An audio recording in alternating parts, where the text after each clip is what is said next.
ಮಲೆನಾಡು ಭಾಗದಲ್ಲಿ ಪ್ರತಿನಿತ್ಯ ಕಾಡಾನೆಗಳ ಹಾವಳಿಯಿಂದ ತೀವ್ರವಾಗಿ ತೊಂದರೆಯಾಗುತ್ತಿದ್ದು ಹತ್ತಾರು ಬಾರಿ ಮನವಿ ಮಾಡಿದ್ದರೂ ಅಧಿಕಾರಿಗಳು ಹಾಗೂ ಜನಪ್ರತಿನಿಧಿಗಳು ಇದರ ಬಗ್ಗೆ ಗಮನ ಹರಿಸುತ್ತಿಲ್ಲ ಎಂದು ಅರಣ್ಯ ಇಲಾಖೆ ಕಚೇರಿ ಮುಂಭಾಗದಲ್ಲಿ ಗ್ರಾಮಸ್ಥರು ಪ್ರತಿಭಟಿಸಿದ್ದಾರೆ. ನಾವಿವತ್ತು ಬೇಲೂರು ತಾಲೂಕು ಚಿಕ್ಕನಹಳ್ಳಿ ಗ್ರಾಮದಿಂದ ಚಿಕ್ಕನಹಳ್ಳಿ ಸುತ್ತಮುತ್ತ ಗ್ರಾಮದವರೆಲ್ಲ ಇವತ್ತು ಫಾರೆಸ್ಟ್ ಡಿಪಾರ್ಟ್ಮೆಂಟಿಗೆ ಬಂದಿದ್ದೇವೆ. ನಮಗೆ ಆನೆಗಳ ಹಾವಳಿ ಸಾಧಾರಣ ಮಟ್ಟಿಗೆ 3 ವರ್ಷದಿಂದ ಕಂಟಿನ್ಯೂಸ್ ಆಗಿ ನಡೀತಾ ಇದೆ. ಇದ್ರ ಬಗ್ಗೆ ಸರ್ಕಾರಕ್ಕೆ ಗಮನಕ್ಕೆ ನಾವು ಹಲವಾರು ಬಾರಿ ಅರ್ಜಿ ಕೊಟ್ಟು ಇದ್ರ ಬಗ್ಗೆ ಗಮನಕ್ಕೆ ತಂದಿದ್ದೇವೆ. 2 ಡಿಸ್ಟ್ರಿಕ್ಟ್ DFOಗಳು ಬಂದು ಒಂದು ಮೀಟಿಂಗ್ ಮಾಡಿದ್ದು ರಿಕ್ವೆಸ್ಟ್ ಮಾಡಿ ಕೇಳ್ಕೊಂಡಿದ್ದೇವೆ. ಇಲ್ಲಿವರೆಗೆ ಅವ್ರು ಯಾವುದೂ ಸ್ಪಂದಿಸಲಿಲ್ಲ. ಇವತ್ತು ನಮಗೆ ತಡೆಯೋಕ್ಕಾಗ್ದಲೆ ಇವತ್ತು ತೋಟದಲ್ಲಿ ಕೆಲಸ ಮಾಡೋರು ನೋಡಿ, ಆಲ್ರೆಡಿ ಅವರು ತೋಟದಲ್ಲಿ ಕೆಲಸ ಮಾಡೋ ಡ್ರೆಸ್ಸಲ್ಲೇ ಇದ್ದಾರೆ. ಆ ಡ್ರೆಸ್ಸಲ್ಲೇ ಬಂದು ಆನೆಗಳು ಅವ್ರನ್ನ ಬೆರೆಸಿರೋದ್ರಿಂದ ಇಲ್ಲಿಗೆ ಬಂದಿರೋದು.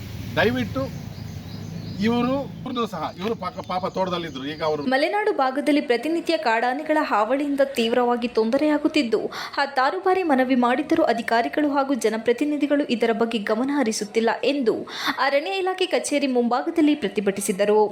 ಈ ವೇಳೆ ಮಾತನಾಡಿದ ಗ್ರಾಮ ಪಂಚಾಯಿತಿ ಮಾಜಿ ಅಧ್ಯಕ್ಷ ರಮೇಶ್, ಸುಮಾರು 3 ವರ್ಷಗಳಿಂದ ಮೂಡಿಗೆರೆ ಹಾಗೂ ಸಕಲೇಶಪುರ ಭಾಗಗಳಿಂದ ಸುಮಾರು 20ಕ್ಕೂ ಹೆಚ್ಚು ಕಾಡಾನೆಗಳ ಹಿಂಡು ಪ್ರತಿನಿತ್ಯ ತೋಟವನ್ನು ನಾಶ ಮಾಡಿ ಬೆಳೆಯನ್ನು ಹಾಳು ಮಾಡುತ್ತಿದೆ. ಅಲ್ಲದೆ ಪ್ರತಿ ಬಾರಿಯೂ ನಮ್ಮ ಸಮಸ್ಯೆಯನ್ನು ಆಲಿಸುವಂತೆ ಹತ್ತಾರು ಬಾರಿ ಅಧಿಕಾರಿಗಳು ಹಾಗೂ ಜನಪ್ರತಿನಿಧಿಗಳಿಗೆ ಮನವಿ ಮಾಡಿದರೂ ಪ್ರಯೋಜನವಾಗಿಲ್ಲ.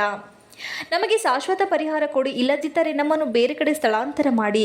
ತೋಟಕ್ಕೆ ಯಾವುದೇ ಕೂಲಿ ಕಾರ್ಮಿಕರು ಬಾರದೆ ತೊಂದರೆಯಾಗುತ್ತಿದ್ದು ನಮ್ಮ ಕಷ್ಟ ಯಾರಿಗೆ ಹೇಳುವುದು? ಕೂಡಲೇ ನಮ್ಮ 3 ತಾಲೂಕಿನ ಶಾಸಕರು ಸಭೆ ಕರೆದು ಶಾಶ್ವತ ಪರಿಹಾರ ನೀಡಬೇಕು. ಇಲ್ಲದಿದ್ದರೆ ಅನಿರ್ದಿಷ್ಟಾವಧಿ NH ರಸ್ತೆ ಬಂದ್ ಮಾಡಿ ಉಗ್ರ ರೀತಿಯಲ್ಲಿ ಪ್ರತಿಭಟಿಸುವುದಾಗಿ ಎಚ್ಚರಿಕೆ ನೀಡಿದರು. ಸಮಸ್ಯೆಯನ್ನು ಆಲಿಸಿ ಮಾತನಾಡಿದ ಬೇಲೂರು ವಲಯ ಅರಣ್ಯಾಧಿಕಾರಿ ವಿನಯ್, ಮಲ್ಸಾವರ ಹಾಗೂ ಚೀಕನಹಳ್ಳಿ ಸೇರಿದಂತೆ ಸುತ್ತಮುತ್ತ ಕಾಡಾನೆಗಳು ಬೀಡು ಬಿಟ್ಟಿದ್ದ. ಇದರ ಬಗ್ಗೆ ನಾವು ಜನರಿಗೆ ಜಾಗೃತಿ ಮೂಡಿಸುವುದರ ಜೊತೆಗೆ ಕೂಡಲೇ ನಮ್ಮ ಮೇಲಧಿಕಾರಿಗಳಿಗೆ ಇದರ ಸಮಸ್ಯೆ ಬಗ್ಗೆ ತಿಳಿಸಿದ್ದು ನಮ್ಮ 3 ತಾಲೂಕಿನ ಮೇಲಧಿಕಾರಿಗಳನ್ನು ಸಭೆಗೆ ಕರೆದು ಅಲ್ಲಿಯೇ ಬೆಳೆಗಾರರ ಹಾಗೂ ರೈತರ ಸಮಸ್ಯೆ ಆಲಿಸಲು ಸಭೆಯನ್ನು ಅತಿ ಶೀಘ್ರದಲ್ಲಿ ರೈತರು ಎಲ್ಲಿ ನಿಗದಿಪಡಿಸುತ್ತಾರೋ ಅಲ್ಲಿಗೆ ಬರಲು ಸಿದ್ಧರಿದ್ದೇವೆ. ರೈತರ ಎಲ್ಲ ಸಮಸ್ಯೆ ಆಲಿಸಲು ಅವರ ಸಂಕಷ್ಟಕ್ಕೆ ಕಾಡಾನೆಗಳನ್ನು ಓಡಿಸಲು ಪ್ರತಿನಿತ್ಯ ಪ್ರಯತ್ನ ಮಾಡುತ್ತಿದ್ದೇವೆ ಎಂದರು. ಈ ಸಂದರ್ಭದಲ್ಲಿ ಗ್ರಾಮಸ್ಥರಾದ ಪ್ರದೀಪ್, ಕಿರಣ್, ಸಂತೋಷ್, ಮಂಜುನಾಥ್, ಚಕ್ರವರ್ತಿ, ಎಲೆನ್, ಪ್ರಸನ್ನ, ರಾಧಾ, ಪೂರ್ಣೇಶ್, ಮದನ್, ರಂಜಿತ್, ಅಜಿತ್ ಕುಮಾರ್ ಇತರರು ಹಾಜರಿದ್ದರು.